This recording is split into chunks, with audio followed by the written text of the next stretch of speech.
Assalamualaikum warahmatullahi wabarakatuh. Selamat sore, kembali lagi berjumpa dengan saya di praktikum kedua kultur jaringan. Pada sore ini bahasan kita adalah mengenai laboratorium kultur jaringan dan segala aspek yang tertera di dalamnya. Namun, sebelum kita memulai, maka saya akan memberitahu hal-hal spesifik yang sangat dibutuhkan dikarenakan efek pandemi ini. Ada beberapa peraturan yang menyesuaikan. Oleh karena itu, silakan dibaca. Dan juga saya akan selalu menampilkan bobot penilaian ya di tiap pertemuannya. Hal ini dimaksudkan agar kalian nanti bersiap untuk memberikan yang terbaik di segala aspek penilaian. Oke, kultur jaringan. Sepertinya sudah kita bahas di minggu-minggu sebelumnya, baik itu di perkuliahan ataupun di praktikum, kultur jaringan adalah suatu metode untuk mengisolasi bagian dari tanaman, seperti protoplas, sel, sekelompok sel atau jaringan, serta organ. Kemudian kita tumbuhkan dalam kondisi aseptik, sehingga bagian tersebut nanti akan memperbanyak dirinya sendiri dan menjadi tanaman yang utuh kembali. Oleh karenanya, banyak aspek-aspek penting dalam penerapan kultur jaringan. Regenerasi dan perbanyakan mikro secara vegetatif dalam jumlah besar dan waktu yang singkat. Mempercepat pencapaian tujuan dalam pemulihan tanaman.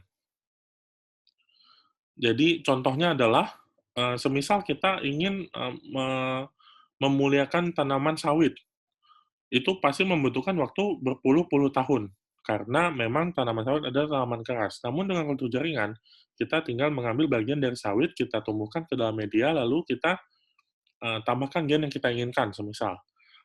Maka nanti akan tumbuh tanaman sawit yang memiliki gen yang kita inginkan. Selain itu, kultur jaringan juga membantu manusia memperoleh atau mendapatkan senyawa-senyawa sekunder atau metabolit sekunder yang dibutuhkan, semacam zat makanan, pewarna, minyak, untuk kebutuhan farmasi dan kosmetika atau serta kebutuhan yang lain-lain. Juga kultur jaringan menjadi sarana penelitian dalam bidang fisiologi dan biokimia, serta nantinya diharapkan untuk plasma nutfa yang sudah hampir punah, maka kita bisa melakukan penyimpanan dalam bentuk baik itu sel ataupun jaringan, karena ukurannya lebih kecil dan bisa disimpan lebih banyak. Tanaman adalah organisme multiseluler yang kompleks. Kemajuan dalam bidang fisiologi, sitologi, biokimia telah membuat manusia bisa membantu manusia untuk merekayasa tanaman pada level sel dengan semua potensi genetik yang sama. Juga daripada itu, sel-sel yang tidak terorganisir seperti mikroba dan bakteri dapat sudah dimanipulasi. Contohnya adalah kita ingin mentransfer gen, misal gen ketahanan terhadap penyakit kepada tanaman padi. Maka kita tinggal bisa menyisipkan gen ke DNA mikroba atau bakteri, lalu bakteri itu kita sisipkan ke tanaman yang kita inginkan pada kultur jaringan, maka nantinya padi tersebut akan memiliki gen yang tahan. Sel-sel tadi pada kultur jaringan diatur menjadi tanaman yang lengkap melalui manipulasi lingkungan tumbuh. Kita tambahkan media tumbuh pada botol kultur sehingga tanaman tersebut atau eksplan tersebut tercukupi unsur haranya menjadi tanaman yang utuh. Inilah yang disebut sebagai teknik kultur jaringan atau kultur in vitro. Dalam kultur jaringan, pertumbuhan eksplan atau inokulum dalam lingkungan aseptik itu steril dan harus terkendali. Oleh karenanya, dibutuhkan laboratorium yang harus didirikan pada kawasan bersih dan tidak banyak polutan agar nanti tanaman kita tidak terkontaminasi. Juga diperlukan penataan ruangan laboratorium yang baik. Nah, kegiatan kultur jaringan dibagi ke dalam 3 kelompok. Yang pertama adalah persiapan, baik itu menyiapkan media atau bahan tanam, kemudian isolasi dan penanaman, dan terakhir adalah inkubasi dan penyimpanan kultur. Ruangan lab atau laboratorium kultur jaringan ini ada 5 ya, secara teorinya ada 5.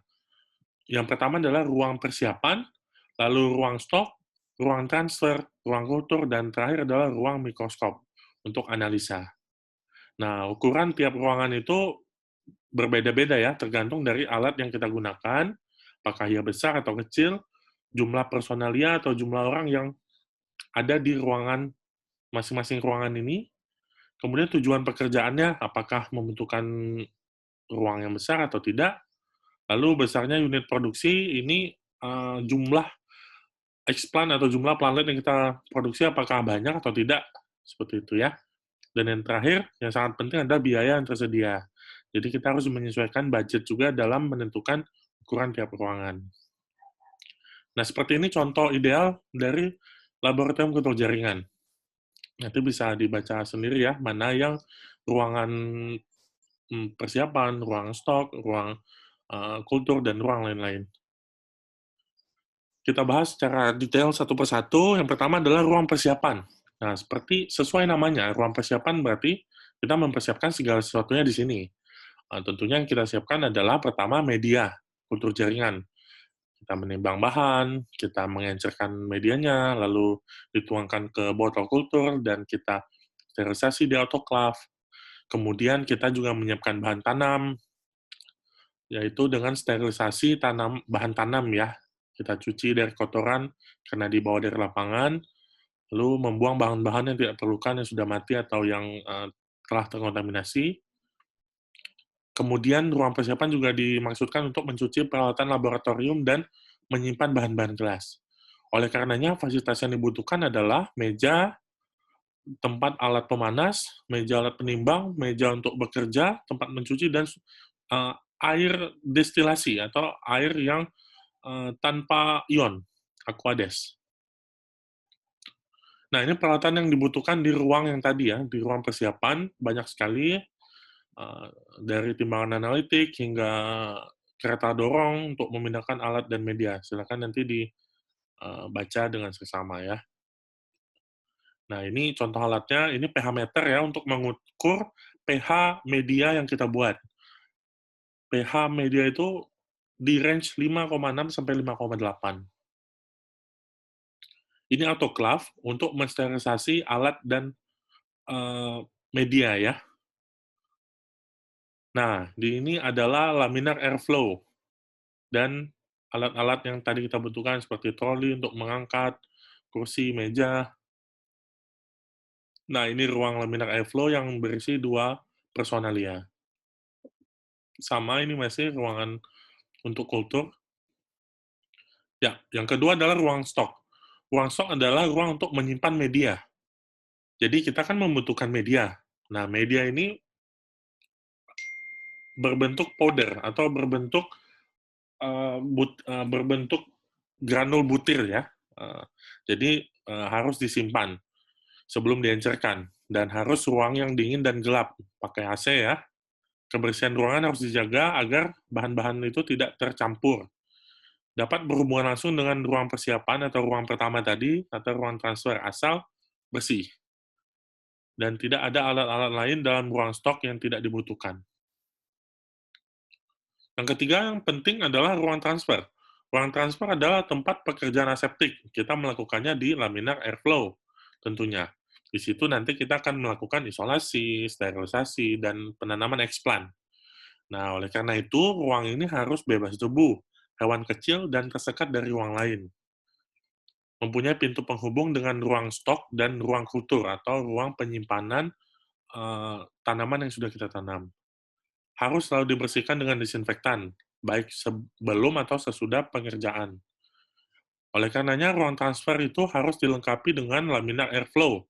Laminar airflow ini adalah alat yang kita butuhkan untuk menanam tanaman secara steril. Lalu mikroskop, alat-alat diseksi atau pemotong ya, ini skalpel, pinset, spatula, gunting, jarum, dan lain-lain. Serta bunsen, kita perlu bunsen untuk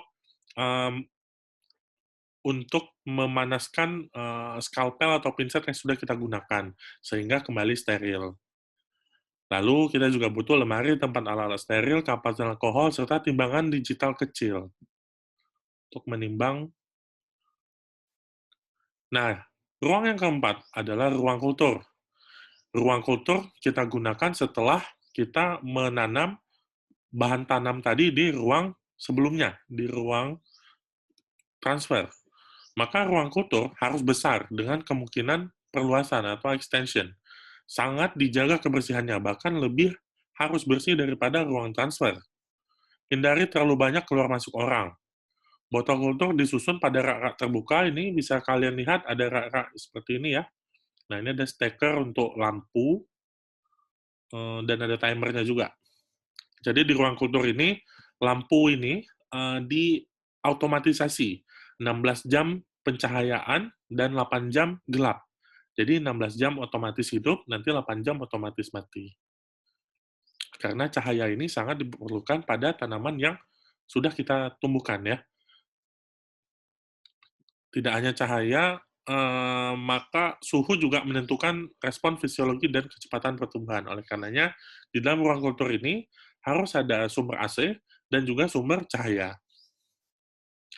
Kualitas cahaya yang sangat baik adalah cahaya putih untuk pertumbuhan kultur. Dari segi spektrum dan efisiensi energi, maka lampu fluorescence atau lampu TL lebih baik daripada lampu pijar, karena lampu pijar itu mengeluarkan panas. Nanti akan berpengaruh terhadap eksplan yang kita tanam. Kalau lampu fluorescence, tidak. Juga lampu fluorescence atau TL ini penyebaran cahayanya lebih baik, karena dia lebih panjang ukurannya. Selain kualitas cahaya, intensitas juga kita butuhkan. Intensitas adalah seberapa banyak cahaya yang di-emit oleh lampu tersebut. Selain itu juga panjang penyinaran, berapa lama penyinaran yang kita berikan kepada tanaman. Apakah 14, 6 jam, 16 jam hidup, atau 12 jam hidup, atau 10 jam hidup. Namun biasanya kita di lab itu 16 jam hidup dan 8 jam mati. Nah, ini diatur secara otomatis dengan timer.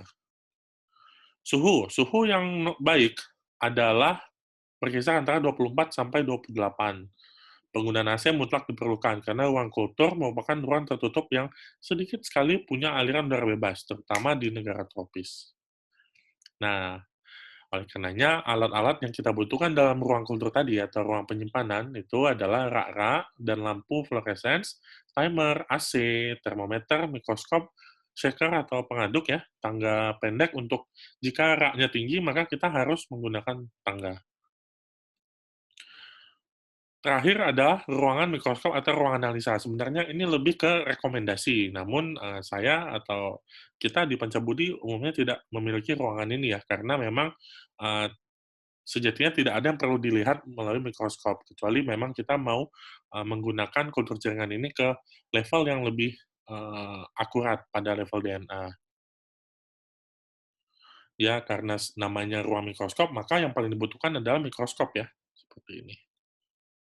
Sekian bahasan praktikum hari ini. Jika ada pertanyaan, silakan masuk langsung ke forum diskusi di e-learning. Sampai jumpa. Assalamualaikum warahmatullahi wabarakatuh.